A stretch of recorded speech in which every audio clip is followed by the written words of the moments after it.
Raphaël, vous restez sur une série de 3 victoires. J'imagine que l'objectif demain à Amiens, c'est de continuer sur cette dynamique-là.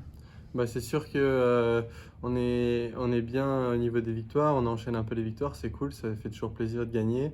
Et là, on a encore un match sur la route demain, avant de retourner à la maison la semaine prochaine. Donc c'est important qu'on aille prendre des points là-bas, parce que mine de rien, au niveau du classement, on essaie toujours de monter. On regarde pas derrière, on regarde plutôt devant. Et ce serait important d'aller rechercher la deuxième place qui est à Nice maintenant. Sur les derniers matchs, notamment à Anglet, vous avez pris pas mal de confiance. On sent que offensivement, c'était un peu difficile depuis le début de saison, mais là, on sent que ça y est, ça tourne vraiment, vraiment bien, quoi. Ouais, bah c'est sûr, hein, on travaille tous les jours là-dessus, aux entraînements tous les jours, on met les points sur l'offensive, bien qu'on travaille aussi beaucoup défensivement aux entraînements, mais c'est vrai que c'est vraiment cool à voir parce que le travail porte ses fruits et c'est vraiment plaisant pour nous, quoi. Toi personnellement, alors là, avec la saison réduite, du coup, tu as moins de, moins de matchs.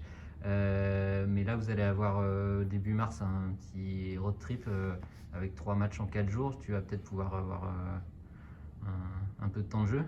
Bah, c'est sûr qu'au fond, tout joueur qui ne joue pas ou qui est gardien surtout, qui est remplaçant, il espère jouer. Donc forcément, d'un côté, j'aimerais beaucoup jouer, mais c'est pas ma décision. Je contrôle pas cette décision. Alors j'essaie de rester positif, de travailler fort, et puis ça viendra quand ça viendra. Tu le sais, Brennan te le dit vraiment au dernier moment ou il peut te dire à l'avance quand tu vas jouer sur les Je matchs? pense qu'il y a pas vraiment de règle. Ça peut dépendre. Il y a beaucoup de paramètres qui rentrent en compte. Puis je me pose pas trop de questions non plus là-dessus. J'essaie de D'accord. rester prêt à chaque match dans tous les cas, même s'il me dit que je joue. S'il me dit pas que je joue, si jamais il y a un pépin physique, et un coup de moins bien, je reste prêt dans tous les cas. Tu jouais en D1 à Tours les 2 dernières saisons. Qu'est-ce qui t'a séduit dans le projet des Ducs euh, voilà, au-delà du fait que ton père a joué au club il y a longtemps, euh, qu'est-ce qui t'a convaincu de venir à Angers? Moi, je pense que le discours du coach, le discours du manager, c'était quelque chose qui me correspondait, ce dans quoi je voulais m'engager. Et de pouvoir apprendre de Flo, c'était quelque chose d'important pour moi. J'avais besoin de me poser et puis de retravailler sur certaines choses. Et c'est vraiment un plus d'avoir Flo, de pouvoir apprendre de lui. C'est quand même un gardien de 30 bientôt 36 ans, ou 36 ans déjà, qui a beaucoup d'expérience. Donc c'est plaisant de pouvoir partager avec lui. Ouais, justement, il t'apprend beaucoup à ses côtés, que ce soit techniquement, mentalement. Bah, c'est sûr que c'est un exemple, hein. C'est quelqu'un qui a une grosse carrière, donc forcément, c'est c'est que du bonus à prendre, je dirais. Tu as effectué une bonne partie de ta formation en Suisse. Mm.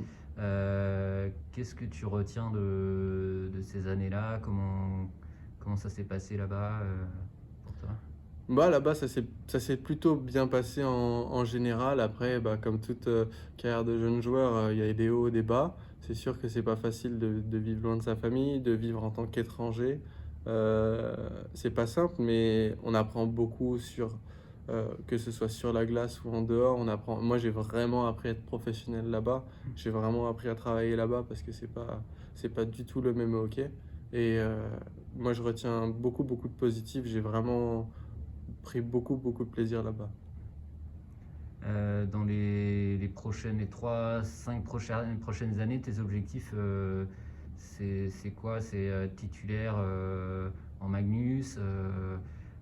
Si on te propose un poste de titulaire en D1, est-ce que tu retournerais en D1?